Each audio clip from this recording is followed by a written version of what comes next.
السلام علیکم. ایک بار پھر سیکنڈ سیگمنٹ کی جانب سے آغاز کرتے ہیں. ہمارے ساتھ حضرت علامہ مولانا استاد العلماء محمد آفتاب حیدر اختر القادری صاحب ہیں. ان سے ہم سوالوں جواب کا آغاز کریں گے. حضرت السلام علیکم ورحمۃ اللہ وبرکاتہ. السلام ورحمۃ اللہ وبرکاتہ. کیسی طبیعت ہے آپ کی؟ ٹھیک ہے. سوال شروع کرتے ہیں.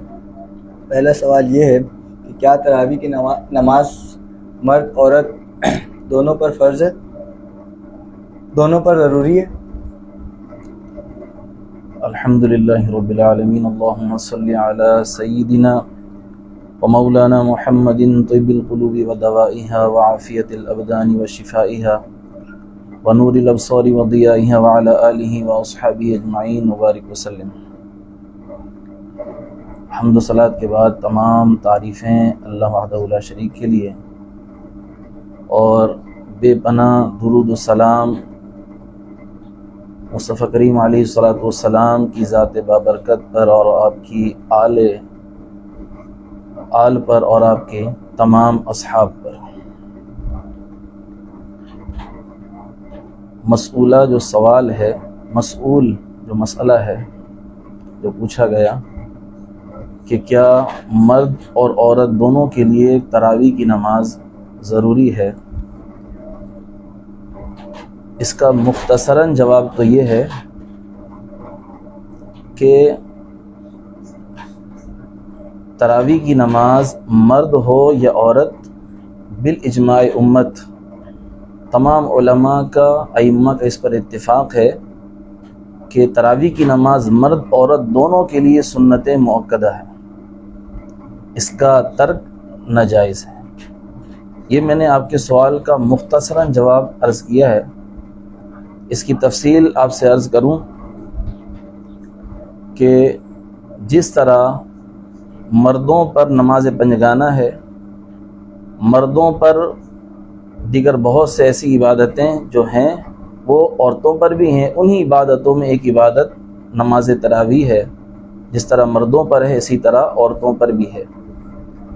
ضمن میں نے اس کا حکم اور اس کی حیثیت آپ کو یہ بتلائی کہ یہ سنت مؤکدہ ہے. سنت مؤکدہ عمل اسے کہتے ہیں کہ جو کرنا ضروری ہے. اگر کسی نے 1 سے 2 مرتبہ اس کا ترک کیا تو وہ ترک کرنا برا ہے لیکن وہ گناہ گار نہیں. لیکن اگر عادتاً اس عمل کا ترک کیا جائے تو وہ گناہ گار ہوگا. اس کی تفصیل اس لیے عرض کر رہا ہوں کہ بالخصوص کچے کے علاقوں میں، جس طرح ہمارا یہ علاقہ ہے اور اس کے علاوہ بہت سے ایسے علاقے ہیں، بڑی تعداد تو خواتین میں اس فکر کی ہے، وہ یہ فکر رکھتی ہیں، یہ سوچ رکھتی ہیں کہ شاید ہم خواتین پر تراویح کی نماز ہے ہی نہیں. وہ سمجھتی ہیں کہ شاید جس طرح جمعے کی نماز ہم نہیں پڑھتی، ہمارے حق میں نہیں، ہم ظہر ادا کرتے ہیں، جس طرح عیدین کی نماز عورتوں کے لیے نہیں، تو اسی طرح شاید تراویح کی نماز ہے کہ وہ مرد صرف جائیں مسجدوں میں پڑھیں اور دیگر مختص علاقوں میں جگہوں میں پڑھیں. عورتوں کے لیے ان کی یہ فکر ہے، ان کے ذہن میں کہ تراویح کی نماز ہے ہی نہیں. بڑی تعداد عورتوں کی ایسی ہے، اور چند ایک ایسی بھی ہیں جو اس مسئلے کا علم رکھتی ہیں کہ تراویح کی نماز جس طرح مردوں پر سنت مؤکدہ ہے، اسی طرح بیعینی عورتوں پر سنت مؤکدہ 20 رکعتیں مکمل 10 سلاموں کے ساتھ ہیں. اور یہ عشاء کے بعد سے فجر کے درمیان اس کا وقت ہے، پہلے رمضان سے آخری رمضان تک بیعینی جس طرح مردوں پر ہے عورتوں پر بھی. تو بہت کم ایسی عورتیں ہیں، خواتین ہیں جو اس مسئلے کو جانتی ہیں، لیکن دیکھا گیا ہے مشاہدہ میں کہ وہ بھی اس عمل سے محروم ہیں، اس عبادت سے محروم ہیں، ان کی سستی لاپرواہی. تو میں یہ آپ کے جواب میں کچھ اضافات اس لیے عرض کر رہا ہوں کہ آخر میں ایک عرض بھی کروں گا گھر کے بڑوں سے جو ہسبینڈ کی صورت میں ہیں، جو والد کی صورت میں ہیں یا بڑے بھائی کی صورت میں ہیں، کہ وہ اپنی زوجہ کو، یا اگر باپ ہے تو اپنی صاحبزادی کو، یا بھائی ہے تو بہن کو ترغیب دلائیں، ان سے پوچھیں کہ تم نے تراویح کی نماز پڑھی ہے یا نہیں، تاکہ اس کا علم بھی ہو، اور انشاءاللہ اس پوچھنے کی برکت سے بہت ممکن ہے کہ وہ نماز پڑھنے بھی لگیں. اور یہ ضروری اس لیے ہے عورتوں کے حق میں بھی، اس کے دلائل تو اپنی جگہ پر ہیں، وہ اس نشست کا حصہ نہیں ہے، کہ خلفائے راشدین رضی اللہ عنہم نے اس پر مداومت یعنی ہمیشگی فرمائی ہے۔ یعنی خلفاء کے دور میں مرد اور عورتیں تمام اسلامی ریاستوں میں دونوں ہی تراویح کی 20 رکعتیں 10 سلاموں کے ساتھ اس کی ادائیگی فرماتی تھیں، عورتیں بھی اور مرد بھی۔ اور چونکہ خلفاء کا طریقہ یہ بھی سنت شرعی یعنی شرعی طریقہ ہے، کیونکہ نبی پاک علیہ الصلوۃ والسلام کی حدیث پاک ہے کہ اپنے اوپر میری اور میرے خلفاء کی سنت کو لازم پکڑو، تو اس طور پر خلفاء کا اس پر اتفاق کرنا اور اس عمل کو کرنا گویا کہ یہ طریقہ شرعی ہے، دین کا حصہ ہے۔ تو خلاصہ کلام یہ ہوا کہ عورتوں کے حق میں تراویح کا حکم اور اس کی حیثیت بالکل ایسی ہے جس طرح مردوں کے حق میں سنت موقدہ ہے۔ ہاں، مردوں کے لیے مسجد میں جا کر جماعت کے ساتھ پڑھنا یہ سنت موقدہ علی الکفایہ ہے، بے شک۔ یعنی اس کی مزید کچھ 2-4 جملوں سے میں شرح کر دوں کہ اگر مسجد میں جماعت قائم ہو جاتی ہے اور مرد وہاں موجود ہیں، جماعت سے نماز پڑھ رہے ہیں، اس ماحول میں اگر کچھ حضرات اپنے گھروں میں نماز پڑھ لیں تو ان سے شریعت کی طرف سے مسجد میں حاضری کا جو مطالبہ تھا وہ ساقط ہو گیا۔ چند ایک نے باجماعت نماز مسجد میں پڑھ لی، اوروں سے مطالبہ ساقط ہوا، لیکن اس جہت کو بتلانے کا مقصد یہ نہیں کہ مرد حضرات مسجد میں جائیں نہیں۔ مسجد اور جماعت کے فضائل اپنی جگہ، تو وہ اس کا اہتمام کریں۔ عورتوں کو بھی چاہیے کہ وہ نماز تراویح کا اہتمام کریں۔ ماشاءاللہ، علامہ صاحب نے بہت ہی اچھے انداز میں پہلے سوال کا جواب دیا۔ حضرت کے بارگاہ میں ایک سوال اور یہ ہے کہ اگر تراویح کی نماز رہ جائے، چھوٹ جائے، تو کیا ہم بعد میں اس کی قضا کریں گے؟ تراویح کی نماز ابھی مذکورہ جواب میں نے آپ سے عرض کیا کہ اس نماز کی حیثیت شریعت میں سنت موقدہ کی ہے، جی۔ اور سنت موقدہ کے بارے میں ضابطہ یہ ہے کہ سنت موقدہ ہوں غیر موقدہ ہوں، سنت کے بارے میں ضابطہ یہ ہے شریعت کی طرف سے کہ سنتوں کی قضا نہیں ہے۔ تو اس ضابطے کے پیش نظر آپ مسئلہ سمجھ گئے ہوں گے کہ تراویح کی نماز اگر کسی کی رہ جاتی ہے، وہ نماز عشاء کے بعد سے فجر تک بھی وہ نہیں پڑھ پاتا، اب وہ چاہتا ہے کہ میں پڑھ لوں، تو کیا اور نمازوں کی طرح جس طرح پیر کے دن کی ظہر کی قضا منگل کے دن، اگلے ہفتے، اگلے ماہ جب چاہیں کر سکتے ہیں، تو تراویح کی نماز ایسی نہیں ہے، چونکہ یہ سنت ہے، لہٰذا اس کی قضا نہیں کی جا سکتی۔ جس طرح عام نمازوں میں ظہر، عصر، مغرب، عشاء کی نمازیں اگر قضا ہو جاتی ہیں تو شریعت نے اگلے وقتوں میں ہم سے فرائض کا مطالبہ کیا ہے، سنتوں کا مطالبہ نہیں کیا۔ ضمن میں مزید آپ سے عرض کر دوں کہ سنت فجر کا معاملہ کچھ جدا ہے، چونکہ حدیث مبارکہ میں کئی احادیث میں اس کی تاکیدات، اس کی فضیلتیں بہت زیادہ وارد ہوئی ہیں، تو فقہا اور علماء نے سنت فجر میں یہ فرمایا ہے کہ اگر کسی کی فجر کی قضا ہو جاتی ہے، سنت اور فرائض دونوں، یا پھر فقط سنتیں رہ جاتی ہیں، تو فقط اجازت دی ہے کہ وہ طلوع شمس کے بعد وہ ان سنتوں کو پڑھ لے، لازم شریعت نے پھر بھی نہیں کیا۔ تو آپ کے سوال کا خلاصتاً جواب یہ ہوا کہ تراویح چونکہ سنت موقدہ نماز ہے، کسی بنا پر اگر یہ اپنے وقت پر نہ پڑھی جا سکے تو آئندہ دن یا اگلے ہفتے یا کسی بھی وقت میں اس کی قضا نہیں کی جا سکتی۔ اگر کوئی کرتا بھی ہے تو وہ 20 رکعتیں اس کی نفل ہو جائیں گی، تراویح نہیں۔ پھر اس کا حل یہ بھی آپ سے عرض کروں کہ یہ عمل اگر کوئی کرے تو ساتھ توبہ استغفار بھی کرے کہ اللہ کریم آئندہ اسے اس عمل سے بچائے کہ وہ تارک نماز تراویح ہو۔ ماشاءاللہ، حضرت نے بہت ہی اچھے انداز میں جواب دیا۔ اب حضرت کے بارگاہ میں دوسرا سوال یہ ہے، کیا خواتین جماعت کے ساتھ تراویح کی نماز ادا کر سکتی ہیں؟ اس جواب کا بھی میں آپ سے ایک خلاصہ عرض کروں گا اور ایک تھوڑی تفصیل کروں گا، اور تفصیل بڑی ضروری اور اس کی حاجت ہے۔ سوال یہ کہ کیا نماز تراویح خواتین باجماعت ادا کر سکتی ہیں؟ تو اس کا سیدھا اور بالکل چھوٹا سا جواب تو یہ ہے کہ تراویح کی نماز خواتین جماعت کے ساتھ نہیں پڑھ سکتی ان کے لیے یہ مکروہ تحریمی ہے۔ اب اس کی کچھ میں آپ کو تفصیل بھی عرض کر دوں۔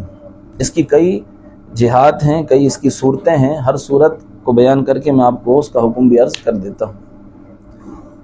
خواتین میں کوئی خاتون ہے، دو اس کی صورتیں ہیں، یا وہ کسی کی امامت کرائے یا وہ کسی کی اقتداء میں پڑھے۔ اگر عورت امام بن رہی ہے پھر اس کی دو صورتیں ہیں، وہ امام مردوں کی بنے یا امام عورتوں کی بنے۔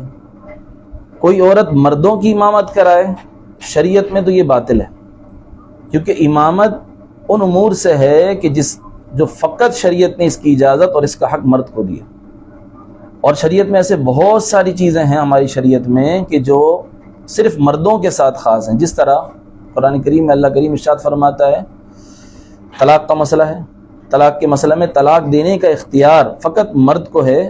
بیدہ عقدۃ النکاح کے الفاظ قرآن کریم میں موجود ہیں کہ نکاح کی گرہ کس کے ہاتھ میں؟ فقط مرد کے ہاتھ میں۔ بالکل، یعنی مرد چاہے گا تو طلاق دے سکتا ہے، طلاق از خود عورت اپنے لیے، پھر اس کی صورتیں الگ ہیں، لیکن طلاق کا اختیار فقط شریعت نے مرد کو دیا۔ اسی طرح مسلمانوں کا خلیفہ ہونا یہ حق فقط مرد کو حاصل ہے۔ تو ان مسائل کی طرح یہ والا مسئلہ جو آپ نے پوچھا یہ بھی ایسا ہی ہے کہ خواتین میں کوئی خاتون، کوئی عورت کسی مرد کی امامت کرے، یہ حق اس کو شریعت نے نہیں دیا، یہ امامت باطل۔ اب دوسری صورت کہ عورت امامت کرے کس کی؟ عورتوں کی۔ مرد کی تو کر نہیں سکتی، وہ تو باطل ہے۔ کیا عورت عورتوں کی امامت کر سکتی ہے؟ یعنی وہ نماز پڑھائے، پیچھے نماز پڑھنے والی بھی ساری عورتیں ہوں، یہ صورت ممکن ہے؟ تو اس میں بھی دو صورتیں ہیں، کتابوں میں مذکور ہیں۔ امام کی طرح وہ عورتوں کے آگے کھڑی ہو امام بن کر، یا عورتوں میں نماز پڑھا کر عورتوں کی امام ان عورتوں کے درمیان میں کھڑی ہو۔ بہر دو صورت کو شریعت نے مکروہ تحریمی کہا ہے۔ یہ ایک صورت ہوئی ہے بھی کہ عورت امام بنے، مردوں کی بن نہیں سکتی، وہ باطل، اور عورت اگر خواتین یعنی عورتوں کی امامت کرائے تو شریعت نے اس کو مکروہ تحریمی کہا۔ اب دوسرا مسئلہ، کیا عورت مقتدی بن سکتی ہے؟ اس میں مزید بہت تفصیلات ہیں، جو دو چار میں نے مناسب سمجھا وہ آپ سے عرض کروں کہ کیا عورت کسی اور کی اقتداء کر سکتی ہے؟ اس کی بھی وہی دو صورتیں کہ عورت اقتداء کرے گی عورت کی یا مرد کی۔ اگر عورت کی اقتداء کر رہی ہے، وہ آپ نے مسئلہ ابھی سنا کہ وہ مکروہ تحریمی ہے۔ عورتوں کی جماعت اس حال میں کہ عورت ہی نماز پڑھائے اور پڑھنے والی بھی عورتیں ہوں، یہ مکروہ تحریمی۔ تو عورت مقتدی بھی نہیں بن سکتی کسی ایسے امام کی جو خود بھی عورت ہو۔ اب دوسرا سوال، اس کا دوسرا پہلو، اس کی دوسری صورت کہ کیا عورت مقتدی کسی مرد کی بن سکتی ہے؟ آسان لفظوں میں، کیا کوئی عورت کسی مرد امام کے پیچھے نماز پڑھ سکتی ہے؟ تو اس کی صورت یہ بنے گی کہ آیا وہ مسجد میں جا کر نماز پڑھے یا گھر میں پڑھے۔ اگر کوئی عورت کسی مرد کی اقتداء حاصل کرتی ہے، مرد کے پیچھے نماز پڑھتی ہے، اور صورت یہ بنے کہ مسجد میں جا کر پڑھے، تو شریعت مطہرہ نے اس کی بھی بالکل اجازت نہیں دی ہے۔ اس میں آپ سے عرض کروں، مشہور یہ مسئلہ ہے کہ جب نبی کریم علیہ الصلوۃ والسلام کی حیات طیبہ میں تو معاملہ یوں تھا کہ عورتیں مسجد میں حاضر ہوتی تھیں۔ پھر جب خلافت آئی سیدنا امیر المؤمنین سیدنا عمر فاروق رضی اللہ عنہ کی، تو آپ نے عورتوں کو مسجد میں آنے سے منع فرما دیا۔ عورتوں نے جا کر شکایت کی ام المؤمنین مجتہدہ مفسرہ سیدہ عائشہ پاک رضی اللہ تعالی عنہا سے کہ نبی پاک علیہ الصلوۃ والسلام کی حیات طیبہ میں ہم عورتیں تو مسجد نبی شریف میں اور مسجدوں میں حاضر ہو کر نماز پڑھتی تھیں، سیدنا عمر رضی اللہ تعالی عنہ نے ہمیں اس سے کیوں روک دیا؟ تو اما عائشہ پاک رضی اللہ تعالی عنہ نے سیدنا عمر کے عمل کی تائید کی، اس کے خلاف نہیں کہا۔ تائید کیسے کی؟ آپ فرمانے لگیں ان عورتوں سے کہ اگر نبی پاک علیہ الصلوۃ والسلام حیات ظاہری سے اگر اس وقت میں اس زمانے میں موجود ہوتے اور عورتوں کے وہ معاملات دیکھتے جو آج ہم دیکھ رہے ہیں، یعنی زینت کے وہ طریقے جو آج اس زمانے میں، اما عائشہ پاک فرما رہی حضور کی وصال کے بعد، ٹھیک ہے، آج عورتوں نے زینت کے وہ طریقے اختیار کیے کہ اگر حضور علیہ الصلوۃ والسلام عورتوں کی ان حالتوں کو دیکھ لیتے تو حضور بھی عورتوں کو مسجدوں میں جانے سے منع فرما دیتے۔ تو گویا کہ اما عائشہ پاک رضی اللہ عنہا نے سیدنا عمر رضی اللہ تعالی عنہ کے اس عمل کی تائید کی کہ عورتیں مسجد میں نہیں جائیں گی۔ تو آپ کو جو میں مسئلہ عرض کر رہا تھا کہ عورت کسی مرد کے پیچھے نماز پڑھ سکتی ہے، اس کی صورت میں نے عرض کی کہ وہ مسجد میں جا کر پڑھے، وہ مکروہ تحریمی، اجازت نہیں ہے بالکل بھی، علماء نے اس کو منع فرمایا۔ اب خلاصتاً آخری صورت آپ سے عرض کروں، اس کی صورتیں اور بھی بنتی ہیں کہ کیا کوئی عورت گھر میں مرد کے پیچھے پڑھ سکتی ہے؟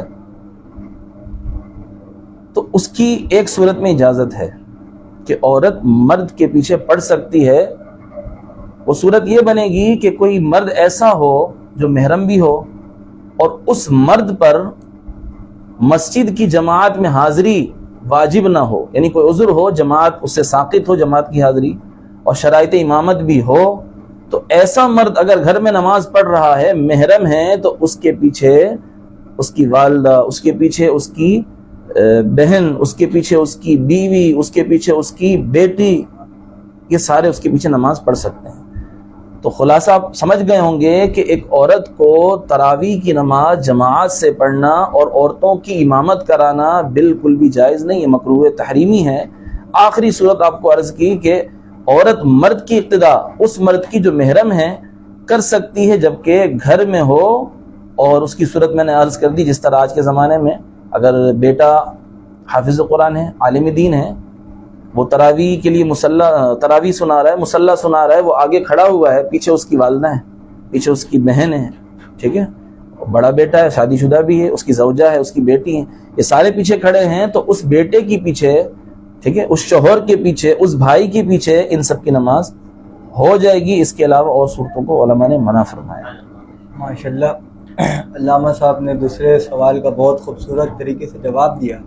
اب علامہ صاحب کی بارگاہ میں تیسرا سوال زکوٰۃ کے متعلق ہے۔ تیسرا سوال علامہ صاحب یہ ہے کہ عورت جو زیورات یوز کرتی ہیں، کیا ان میں بھی زکوٰۃ فرض ہے، ضروری ہے؟ یہ کچھ باتیں ہمارے عرف میں، مرد ہوں یا خواتین، کچھ مسائل، کچھ باتیں، کچھ شرعی چیزیں انہوں نے اپنے ذہن اور عقل کے حساب سے قائم کر کے رکھی ہوئی، انہی میں سے ایک مسئلہ یہ بھی ہے۔ عام طور پر عورتوں کی زبان پر یا ان کے خیال میں کہہ لیں، یہ بات ہے کہ وہ زیورات جو ہم استعمال نہیں کرتے، وہ زیورات ڈلی کی صورت میں ہوں، جسے ہم کہتے ہیں خام سونا، کچا سونا، جو پتھروں کی صورت میں، کنکر کی صورت میں زمین سے نکلتا ہے۔ تو عورتوں کے وہم گمان میں یہ ہے کہ جو زیورات ہم استعمال نہیں کرتی ہیں، یا وہ سونا جو بسکٹ کی صورت میں یا خام سونا ہے، کچا سونا ہے، ہمارے یوز میں نہیں ہے، بس وہ مال کی حفاظت کے لیے اور پیسوں کو محفوظ کرنے کے لیے ہم نے خرید کر رکھا ہوا ہے، اس کی ہم زکوٰۃ دیں گے۔ لیکن جو ہم یوز کر رہی ہیں، جو ہم نے بوندا پہنا ہوا ہے، انگوٹھی پہنی ہوئی ہے، ہم نے جو ہار پہنا ہوا ہے، بریسلیٹ وغیرہ، جو یوز کے زیورات ہیں، وہ چونکہ ہماری ضرورت کی چیز ہیں، لہٰذا اس میں زکوٰۃ نہیں، ایسا ہرگز نہیں ہے۔ یہ شیطانی وسوسہ ہے جو شیطان نے قائم کیا ہوا ہے لوگوں کے ذہنوں میں۔ زیورات میں سونا چاندی، روپیہ پیسہ، ان سب میں زکوٰۃ ہے، وہ انشاءاللہ میں مزید آپ کو عرض کروں گا۔ وہ سونا جو ہے زیورات کی صورت میں ہو، بسکٹس کی صورت میں ہو، خام سونا ہو، یا برتنوں کی صورت میں، کسی صورت میں اگر سونا موجود ہے، وہ پہننے والا ہار ہو یا ویسے ہی رکھا ہوا ہے ویسا ہار ہو، ان تمام صورتوں میں اس سونے پر زکوٰۃ واجب ہوگی۔ مزید اس میں آپ سے عرض کر دوں کہ جتنا بھی زیور عورتوں کے پاس موجود ہے، استعمال کا ہے یا استعمال کا نہیں ہے، انہوں نے خریدا تھا یا ان کو گفٹ کیا گیا، جس کی وہ مالک ہیں، ہر اس زیور پر جو شرائط زکوٰۃ ہیں اس کے پورا ہونے کے بعد زکوٰۃ واجب ہو جاتی ہے۔ لیکن چونکہ یوں دیکھا گیا ہے مشاہدہ میں کہ مثال کے طور پر والدہ ہے، اب والدہ کے پاس کچھ زیورات، کچھ سونا چاندی یا روپیہ پیسہ، کچھ زیورات ایسے بھی ہیں جو والدہ کے اپنے نہیں ہیں۔ اس کی مثال میں آپ کو عرض کروں کہ 1-2 سال کی چھوٹی بیٹی ہے، تو 3 سال کی، 1 ماہ کی کیوں نہ ہو، بچے کی پیدائش پر جو ہے دادی نے کوئی گفٹ کر دیا، نانی نے گفٹ کر دیا وغیرہ، اس کے خاندان میں یا اس کے علاوہ کوئی گفٹ کرتے ہیں، وہ سالگرہ کی صورت ہو، عقیقے کی ہو، کوئی خوشی ہو، خوشی نہ بھی ہو، عام دنوں میں کوئی گفٹ کرتا ہے، تو نابالغ بچہ ہو یا بچی، ان کو جو تحفے کی صورت میں بڑے سونا دے دیتے ہیں، وہ سونا بھی ان کے بڑے ہونے تک تو دادی نانی والدہ کی کسٹڈی میں ان کی حفاظت میں ہوتا ہے. تو ان زیورات پر جو ابھی نابالغہ بچی کا ہے، اس کی دادی نے اس کو گفٹ کیا ہوا ہے، اس کے والد نے دیا، اس کو وراثت میں کوئی مال ملا ہے، یہ میں آپ کو چھوٹی مثالیں دے رہا ہوں، اس کی صورتیں اور بہت بنیں گی. تو کسی طرح کا مال ہے، نابالغ بچی کا اگر مال ہے، وہ زیورات نابالغ بچی کے اگر والدہ کے پاس ہیں تو ان میں زکوٰۃ نہیں ہے، کیونکہ والدہ ان زیورات کی مالک، ان کی ملکیت میں نہیں ہے، وہ اس کی مالک نہیں ہے. تو کسی بھی خواتین پر وہ زیورات جو ان کے استعمال میں ہیں، خواہ وہ مہنگے ہوں سستے ہوں وغیرہ، شرائط زکوٰۃ کے پائے جانے کے بعد ان میں زکوٰۃ واجب اور ضروری ہو جائے گی. ماشاءاللہ حضرت نے تیسرا سوال بھی بہت اچھے انداز میں دیا. اب حضرت کی بارگاہ میں چوتھا سوال یہ ہے کہ زکوٰۃ کیا رمضان المبارک میں دینا ضروری ہے؟ یہ مذکورہ سوال بھی انہی سوال کا حصہ ہے کہ جو لوگوں نے اپنے وہم و گمان سے ایک مسئلہ خود قائم کیا ہوا. مختصراً جواب تو یہی ہے کہ رمضان المبارک کوئی ایسا مہینہ نہیں ہے کہ یہ زکوٰۃ کے واجب ہونے کا مہینہ ہے، ایسا نہیں، بلکہ زکوٰۃ جس دن عاقل بالغ مرد عورت میں کوئی زکوٰۃ کا جو نصاب شریعت نے متعین کیا ہے، 7.5 تولہ سونا ہو یا 52.5 تولہ چاندی ہو، اس کی مالیت کی رقم ہو، اور بھی اس کی پوری تفصیل ہے، جس دن وہ اتنے مال کا مالک ہو گیا، وہ بالغ یا بالغہ، جب پورا سال گزر جائے گا تو وہ زکوٰۃ اس پر لازم ہوگی اسی دن اسی ماہ میں. اس کی مثال عرض کروں، کسی نے کوئی مالک ہو گیا 7.5 تولہ سونے کا، اور وہ مہینہ ہے محرم الحرام کا. اب چند ماہ کے بعد جو آنے والا رمضان ہے، اس پر زکوٰۃ فرض نہیں ہے. آئندہ سال جب محرم الحرام کا مہینہ اور وہ دن آئے گا جس دن اللہ کے فضل سے اس بندہ یا بندی کے پاس مالک کے نصاب جتنا مال آ گیا تھا، اب وہ دن سال ہو چکا، وہ دن دوبارہ آ گیا، 1 سال مکمل ہو گیا، تو اگرچہ وہ مہینہ محرم الحرام کا ہو تو اس مہینے میں زکوٰۃ واجب ہوتی ہے. زکوٰۃ کے وجوب کا تعلق ماہ رمضان المبارک سے نہیں ہے. اب یہ وہم قائم کیوں ہوا وہ بھی میں آپ سے عرض کروں، اور اس میں اس کا جو بہترین پہلو ہے وہ بھی عرض کروں آپ سے. چونکہ حدیثوں میں نبی پاک علیہ الصلوۃ والسلام کے فرامین میں رمضان المبارک میں خرچ کرنے کی بڑی ترغیب اور فضیلتیں بیان کی گئی. تو ہوا یوں کہ لوگوں نے اس ماہ میں بہت زیادہ خرچ کیا کرتے ہیں مسلمان ماشاءاللہ. تو اب مسلمانوں نے بعض نے یہ گمان کر لیا کہ شاید چونکہ ہم دیتے رمضان میں ہیں لہٰذا یہ مہینہ زکوٰۃ کا رمضان مبارک ہے. حالانکہ ایسا نہیں، میں نے آپ سے عرض کیا. اب اگر رمضان میں دینے کی خواہش رکھتے ہیں، اس کی 2 صورتیں. ایک تو میں نے آپ سے عرض کی کہ محرم الحرام کی پہلی تاریخ کو کوئی بالغ مرد یا عورت نصاب کا مالک ہو جاتا ہے تو اس پر زکوٰۃ کب لازم ہوگی؟ آئندہ سال محرم الحرام کی پہلی کو. لیکن شریعت نے اتنی اجازت دی ہے کہ ابھی اگلا سال اور اگلے سال کا محرم الحرام کا جو مہینہ آنے میں ابھی 4 مہینے باقی ہیں، 5 مہینے باقی ہیں، 6 مہینے باقی، کچھ وقت باقی ہے. زکوٰۃ اس پر ابھی لازم نہیں ہوئی، لیکن یہ وجوب زکوٰۃ سے پہلے، زکوٰۃ کے لازم ہونے سے پہلے زکوٰۃ کی ادائیگی کرنا چاہ رہا ہے تو شریعت نے اس کو اجازت دی ہے، یہ پہلے ادا کر سکتا ہے. تو بہت اچھی بات ہے کہ ابھی زکوٰۃ کے واجب اور لازم ہونے کا مہینہ 2 ماہ کے بعد ہے، 3 ماہ کے بعد ہے. اس سے پہلے رمضان آ گیا تو چونکہ اس ماہ میں لوگوں کے پاس عید کی خوشیاں ہیں، دیگر اور بھی اخراجات اور مصارف، بہت زیادہ لوگوں کی ضروریات ہوتی ہیں، تو اس ماہ میں اور بالخصوص احادیث میں چونکہ اس کی فضیلتیں بہت زیادہ خرچ کرنے کی، تو قبل وجوب زکوٰۃ اگر کوئی ماہ رمضان المبارک میں زکوٰۃ کی ادائیگی کر دیتا ہے تو اس کی زکوٰۃ کی ادائیگی ہو جائے گی، ثواب پائے گا. لیکن اس کے برخلاف کسی کی زکوٰۃ واجب ہو گئی محرم میں، وہ دے نہیں رہا، بلکہ وہ سوچتا ہے کہ رمضان المبارک میں دوں گا تو ثواب زیادہ ملے گا، رمضان المبارک میں دوں گا تو، اور بھی اس کے ذہن میں جو وجوہات ہیں کہ اس مہینے میں دوں گا تو زیادہ فائدہ ہے، لہٰذا وہ محرم میں واجب ہونے والی زکوٰۃ کی ادائیگی 3، 4، 5 ماہ کے بعد رمضان المبارک میں کر رہا ہے. تو شریعت مطہرہ نے اس کی اجازت نہیں دی ہے، وہ سخت گناہ گار ہوگا. تو خلاصہ جواب اور نتیجہ یہ نکلا کہ رمضان المبارک وجوب زکوٰۃ کا مہینہ نہیں ہے، زکوٰۃ کے وجوب کا تعلق اسی ماہ سے ہے جس ماہ اور جس دن میں وہ بالغ مرد یا عورت نصاب کا مالک ہوا تھا، یا پھر خاتون ہے تو وہ اگر نصاب کی مالک جس دن ہوئی تھی، جس ماہ میں ہوئی تھی، اسی دن اسی ماہ میں اس پر زکوٰۃ لازم ہے۔ ماشاءاللہ علامہ صاحب نے چوتھے سوال کا بھی بہت خوبصورت انداز میں جواب دیا۔ اب علامہ صاحب کے بارگاہ میں آخری اور پانچواں سوال یہ ہے کہ عموماً ہم گھر ہو گئے رینٹ پہ دیتے ہیں، گھر یا گاڑی وغیرہ، کیا اس پہ زکوٰۃ واجب ہے؟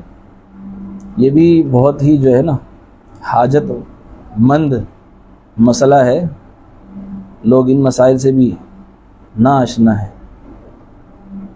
اس کی بھی کچھ مختصر سی تفصیل آپ سے عرض کروں کہ کسی کے پاس رہنے کا گھر ہے، اس نے اضافی کچھ گھر خریدے ہوئے ہیں، اس نے کرائے پر دیے ہوئے ہیں، یا کسی نے اپنی ضرورت کے علاوہ اس کے پاس گاڑیاں ہیں، بسیں ہیں یا پھر کاریں ہیں XYZ، اس کے علاوہ کوئی بھی دوسری گاڑی ہو، حتیٰ کہ سمندر میں چلنے والی کشتیاں کرائے پر دی ہوئی ہیں اس نے کرائے پر، تو ان پر زکوٰۃ ہے نہیں ہے۔ تو دیکھیں شریعت مطہرہ نے زکوٰۃ مختصراً یہ 3 مالوں پر لازم کیا، جس طرح میں نے گزشتہ جواب میں بھی آپ سے عرض کیا۔ ایک مال تو ہے سونا چاندی، روپیہ پیسہ اسی کیٹیگری میں شمار کیا جاتا ہے۔ دوسرا مال ہے مال تجارت، ٹھیک ہے۔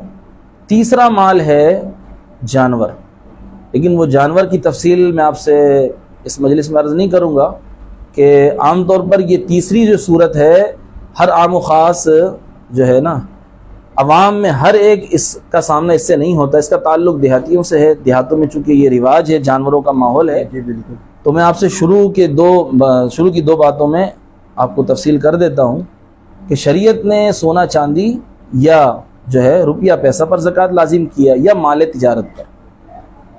اب کرائے پر دیا گیا گھر ہو، ایک یا کئی گھر ہوں، یا پھر کرائے پر دی گئی گاڑیاں ہیں، کئی بسیں اس کے بندے کی کرائے پر کسی بندے کی چل رہی ہیں، تو ان صورتوں میں وہ بسیں وہ گھر مال تجارت نہیں۔ مال تجارت یوں نہیں کہ اس نے اس کو بیچنے کی نیت نہیں کی، ٹھیک ہے۔ تو چونکہ بیچنے کی نیت نہیں ہے، اس نے اپنی ضرورت سے بڑھ کر کوئی 4-5 گھر رکھے ہوئے ہیں، ضرورت سے بڑھ کر 4-5 دکانیں اس کی کرائے پر چل رہی ہیں، 4-5 بسیں چل رہی ہیں، ہائی ایس اور طرح طرح کی گاڑیاں چل رہی ہیں، تو چونکہ اس نے کرائے پر دینے کے لیے وہ چیزیں رکھی ہوئی ہیں، اس کو بیچنے کے لیے نہیں رکھی، تو لہٰذا یہ مال تجارت نہیں۔ سونا چاندی میں تو یہ جائے گا نہیں، ٹھیک ہے، اور روپیہ پیسہ بھی ہے نہیں، یہ گھر اور یہ گاڑیاں۔ دوسری چیز مال تجارت، یہ اس میں بھی نہیں جائے گا کہ مال تجارت وہ ہے جس کو آپ بیچنے کی نیت سے خریدیں۔